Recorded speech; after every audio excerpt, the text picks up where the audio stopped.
Hi friends, இன்றைக்கி சௌச்சோ வச்சு ஒரு சூப்பரான சட்னி ரெசிபி செய்யலாம் வாங்க. இப்போ அதுக்கு தேவையான பொருட்கள் எல்லாமே எடுத்து வச்சுருக்கேன். காஞ்ச மிளகா, சின்ன வெங்காயம், பூண்டு, அதுக்கப்புறம் பார்த்தீங்கன்னா பெருங்காயம், கடலைப்பருப்பு, உளுத்தம்பருப்பு, லெமன் சைஸுக்கு புளி, வெங்காயம், தக்காளி, தேங்காய், உப்பு, கடுகு தாளிக்கிறதுக்காக வச்சுருக்கேன். ஒரு கடாயில் எண்ணெய் சேர்த்து பெருங்காயம் வறுத்து எடுத்துக்கிறேன். அதுக்கப்புறம் கடலைப்பருப்பு, உளுத்தம்பருப்பு, காஞ்ச மிளகா, ஒரு காஷ்மீரி சில்லி சேர்த்துக்கிறேன். அதுக்கப்புறம் சின்ன வெங்காயமும் பூண்டு இது எல்லாமே சேர்த்து நல்லா செவந்து வந்ததுக்கப்புறம் பெரிய வெங்காயம் ஒரு பெரிய சைஸ் அளவுக்கு 2 சேர்த்துருக்கேன்.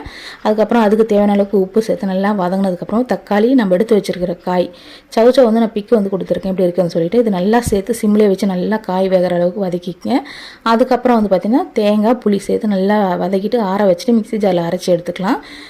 ஒரு கடாயில் எண்ணெய் சேர்த்து கடுகு, சீரகம், காஞ்ச மிளகா, கருவேப்பிலை சேர்த்து தாளிச்சிட்டு நீங்கள் அரைச்சி வச்சுருக்கிற பேஸ்ட்டில் சேர்த்து அதுக்கப்புறம் பார்த்தீங்கன்னா லைட்டாக மிக்ஸ் பண்ணிவிட்டு ஆஃப் பண்ணிட்டாலே போதும். தோசைக்கு, சட்னிக்கு, சாதத்தை கூட வச்சு சாப்பிட்டு சூப்பராக இருக்கும். கண்டிப்பாக ட்ரை பண்ணி பார்த்துட்டு எப்படி இருக்குன்னு கமெண்ட் சொல்லுங்கள்.